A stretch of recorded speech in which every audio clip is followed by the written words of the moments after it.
Upon just a reflection, I just want to ask: is there any Irish people in the house this evening?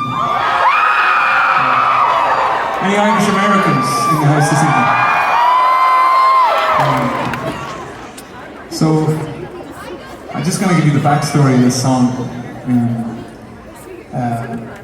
Basically, from the year 1800 and the island of Ireland to the year 1900, the population of Ireland was roughly halved, and through immigration and malnutrition, starvation, the famine, as you know, took place in 1845.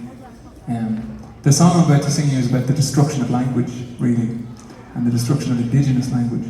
And I figured as we're in the Choctaw Theatre this evening,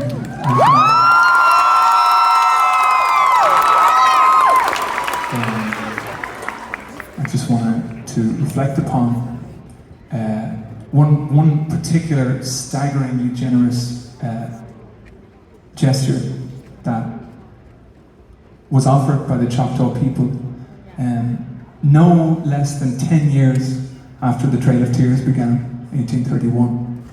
So when Ireland lost about 1 million people between 1845 and 1846 to starvation. And it's very hard to starve a body. A body lasts a long time without food.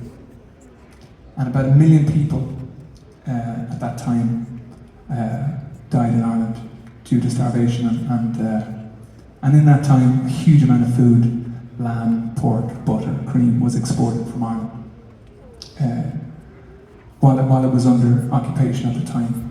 And no less than 10 years after the Trail of Tears started in 1831, the Choctaw people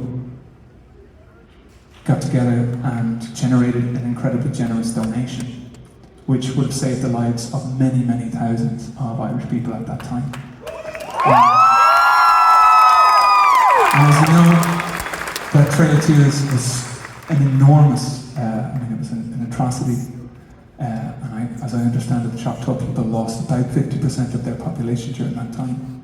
And despite that, the moral presence, the moral vision, the moral courage, and the outrageous generosity from a people that had so little to offer to our little tiny island on the other side of the Atlantic, who they saw as with a struggle that was tied. It's still, to this day, it's something that I reflect upon, and I find it's staggering as a historical moment.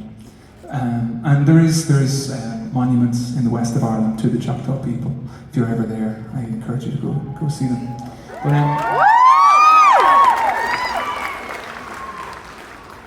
so this song is really just about the experience of, there's a lot of names, a lot of place names in Ireland that there's a particular sort of music to them. Place names like Guibara and Lisdoonvarna, Tara, Clara. There is this sort of, which we take for granted. And as a child, I used to listen to a lot of American music, and all of these place names would come through the songs. Oklahoma. And I know it's something that hits the ear, and we take it for granted when we're in it. But there is a particular type of beautiful music to a name like that, and Oklahoma, that this song references, Hushpakina.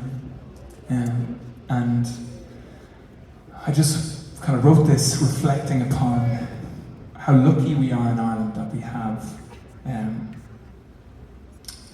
have so much of our history and our languages we have access to it.